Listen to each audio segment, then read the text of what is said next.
اور خود اس پہ عمل نہیں کیا کرتے تھے، اس کی سزا اللہ ان کو دے رہا ہے کہ آگ کی کینچیوں سے یہ اپنی باچھیں خود کاٹ رہے ہیں۔ یقین جانیے اللہ جانتا ہے۔ بعض دفعہ کچھ حدیث ایسی ہیں جس کو پڑھنے کے بعد میرا اپنا من کرتا ہے کہ یہ ممبر و محراب چھوڑ کے ایک طرف بیٹھ جائے۔ بندے بشر ہے نا، کبھی غلطی ہو سکتی ہے، ہم سے بھی متوقع ہو سکتی ہے۔ امام مسجد یا خطیب یہ نہیں کہ کوئی لوہے کا بنا ہوا ہے، معصوم عن الخطا صرف محمد رسول اللہ صلی اللہ علیہ وسلم، باقی سب سے کچھ ہو سکتا ہے، لیکن پھر بھی ڈر لگتا ہے اس بات پہ کہ ایسا نہ ہو ہم سے کچھ ایسا ہو اور ان لوگوں کی صفوں میں جا کھڑے ہوں۔ اللہ تعالی ہم سب کو محفوظ فرمائے۔ نبی صلی اللہ علیہ وسلم نے فرمایا، میں نے ایک شخص کو دیکھا، مسند احمد کے اندر یہ حدیث آتی ہے معراج کی رات، کہ جو ایک نہر میں تیر رہا تھا اور جب وہ نہر کے کنارے پہ آتا اس کے منہ پہ ایک پتھر مارا جاتا اور وہ اس نہر کے اندر گر جاتا۔ اللہ اکبر! میں نے پوچھا یہ کون ہے جس کو یہاں پہ اس طرح سزا دی جا رہی ہے، پتھر کے ساتھ اس کے منہ کو کچلا جا رہا ہے، یہ پھر چلا جاتا ہے، پھر آتا ہے، پھر ٹھیک ہو جاتا ہے۔ فرمایا جبریل امین کہنے لگے اللہ کے نبی یہ آپ کی امت کے وہ لوگ ہیں جو سود کھاتے ہیں، سود کھاتے ہیں۔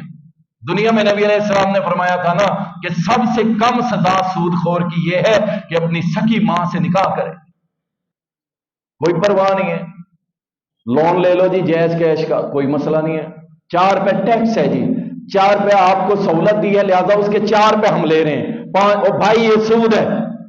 اور کسے کہتے ہیں آپ سود؟ یہ ایڈوانس لون لینا اور جب آپ پیسے واپس کرتے ہیں 4 پہ وہ کاٹ لیتے ہیں، وہ کیا ہے؟ یہ بٹن دبایا آ گیا۔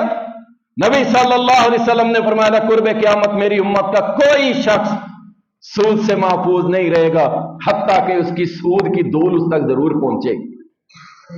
آپ کو چکر میں دے دیا انہوں نے، ہم جی یہ سہولت دے رہے ہیں آپ کو لہذا اس کے 4 پہ لے رہے ہیں، اس کا نام سہولت رکھو، انٹرسٹ رکھو، فائدہ رکھو، سود رکھو، جو مرضی رکھو، یہ سود ہی ہے۔ پیسوں کے اوپر پیسے خالص سود ہے۔ ہم لے رہے ہیں جائز کیا ہے، دڑا دڑ دنیا لے رہی ہے، اور پاکستان کی اتنی کروڑ عوام ہے دڑا دڑ لے رہی ہے، انہیں پتہ ہی کوئی نہیں بھائی یہ سود ہے۔ اللہ کے بندوں بچ جاؤ۔ نبی صلی اللہ علیہ وسلم نے فرمایا کہ میں نے کچھ لوگوں کو دیکھا کہ جن کے سر کچلے جا رہے تھے، سر کچلے جا رہے تھے پھر ٹھیک ہو جاتے تھے، پھر سر کچلے جا رہے تھے پھر ٹھیک ہو جاتے تھے۔ میں نے سوال کیا کہ یہ کون لوگ ہیں، کون لوگ ہیں یہ؟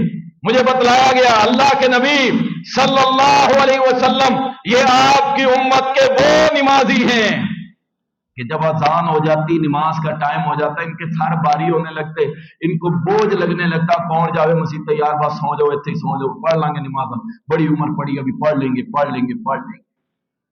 یہ آپ کی امت کے وہ لوگ ہیں کہ جب نماز کا وقت ہوتا ہے ان کے سر بھاری ہو جایا کرتے تھے، اس وجہ سے اللہ تعالیٰ ان کے سروں کو کچل رہا ہے، کچل رہا ہے۔ اللہ اکبر! موضوع نہیں ہے میرا، اس میں کبھی بیان کریں گے۔ کئی نمازی ایسے ہیں کہ جو منافقوں والی نماز پڑھتے ہیں، اذا قاموا الی الصلاۃ قاموا کسالی، سستی والی نماز، ادھر ایک پاؤں پہ کھڑا پھر ادھر کھڑا ہے، خارج کر رہا ہے، داڑھی بنا رہا ہے، موبائل جناب موبائل پہ کئی لوگ دیکھ کے پھر جیب میں رکھ لیتے ہیں، ختم ہوگی نماز۔ یاد رکھیں جو اس طرح دیکھتا ہے نا موبائل نکال کے کدی کال ہے پھر جیب میں رکھ لیتا ہے، یاد رکھیں یہ نماز ختم ہو گئی، باطل ہوگی، دوبارہ پڑھنی پڑے گی۔ کہ دیکھتا ہے کہ چودھری کی کال آئی ہے، دیکھ کے پھر جیب میں رکھ لی، ہاں جیب میں ہاتھ ڈال کے اسے سائلنٹ کر سکتے ہیں، بند کر سکتے ہیں، لیکن اسے دیکھ کے کہ جناب یہ کون صاحب ہے پھر جیب میں رکھنا، نماز باطل ہو جائے گی۔ اللہ اکبر! نمازی ہے لیکن کیا ہے؟ سستی کے مارے ہوئے، نماز پڑھنی ہے بس آیا کبھی آخری رکعت میں، کبھی رکوع میں مل رہا ہے، کبھی سجدے میں مل رہا ہے، گئی رکعتیں چلو جی بس پڑھ کے چلا گیا۔ او اللہ کے بندو ایسی نمازیں نہیں، نمازیں وہ جو اللہ کے ہاں مقبول ہیں۔ کئی لوگ ہیں جن کی نمازیں سروں سے اوپر بھی نہیں جاتی، انشاءاللہ پھر بیان کریں گے اس کے اوپر۔ رسول کریم صلی اللہ علیہ وسلم نے فرمایا کہ میں نے دیکھا ایک دیگ ہے جس کا منہ چھوٹا ہے، پیندہ بہت بڑا ہے، صحیح بخاری کے اندر آتا ہے، اور اس میں عورتیں اور مرد ہیں، چیخ رہے ہیں، چلا رہے ہیں، نیچے آگ جلی ہوئی ہے، اور وہ اس کے اندر اس قدر تکلیف میں ہے، اس قدر کہ وہ ایک دوسرے کو